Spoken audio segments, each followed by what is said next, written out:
মেশিনটা ফিটিং করতেছি। এটা আছে লাখরি সিলিতে মেশিন, লাখরি আমাদের দেশে লাখরি আছে না, লাখরি সিলিতে মেশিন এটা ফিট করতেছি। আপনারা দেখেন এটার দাম বাংলাদেশের 1,70,000 টাকা।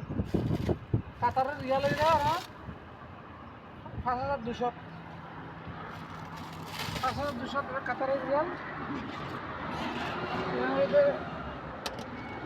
ভিতরে মেশিন কিবা এখন নতুন মাত্র বাইর করছি, বাইর করে ভিতরে দিবে এটা 5,200 টাকা, কিন্তু বাংলাদেশের টিয়া পড়ছে তো আমার 1,70,000 টাকা।